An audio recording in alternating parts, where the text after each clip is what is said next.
pull this up a little bit, so we got to get on skin. Okay? All right. So watch how I'm going to do this. I'm going to take the end here, open it, and I'm going to put it here and just kind of move to your right like a ballerina. Like, you can move your legs. There you go.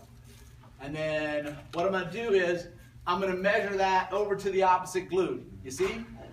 And relax. So now I'm going to fold it here and then go this way and cut it, because the crease is my center starting point, because now they're going to be even on either side. That's cool, right? Makes sense.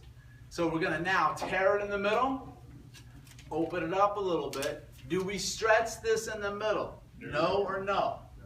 No. Right, okay. So she's going to have hands up like this. I'm not concerned with any particular breathing. And then turn toward me a little bit. You guys okay back there? So I'm going to have the starting point here. I'm going to pull this up a little bit. Okay, the xiphoid process here. That's my anchor point. You guys will see it when I do that side. You'll see it really over here. If she starts to turn a little bit like a ballerina and turns a little bit more, this is the spot. I want it, the glute over here is my aiming spot. So I got to think about that line. See the line? As I want to come around, it's really going to intersect here down near where the quadratus lumborum is and the posterior fibers of the internal oblique. I have to hit the posterior rib cage so she feels what that is like when the tape is on it. Okay? So turn it back towards me a little bit. So now what I'm going to do is take the tape, and then I'm going to peel it back at the same time as I begin to move it, and I'm following the line of the rib cage. Go ahead. Slow. Start to turn your feet. And then I'm still following, and now I'm right around T12, L1, L2. That's the thoracolumbar fascia, right? The sweet spot from yesterday. Then I'm going to come down, and this will aim down towards that opposite side glute.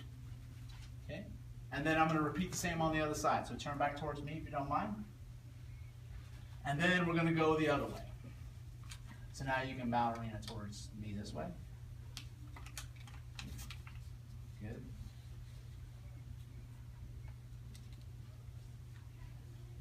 And cross at the same spot.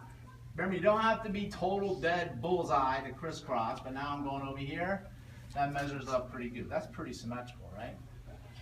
Came out pretty damn good for the video. Okay? But she's got it here on the rib cage. You can lower your arms.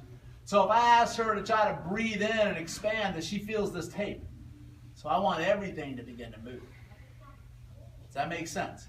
So if you can turn around for me and they can look at the fine. So it's going to have that downward movement, so it's following along the line of the rib cage, aiming down towards the opposite glute. Are we good with that? So I want you guys to do that with your partners. After you do that, then I want you to go back. You don't have to do all those movements that we showed you before. Go to the one that you had the most dysfunction on and see if it has changed for the positive. And it probably will.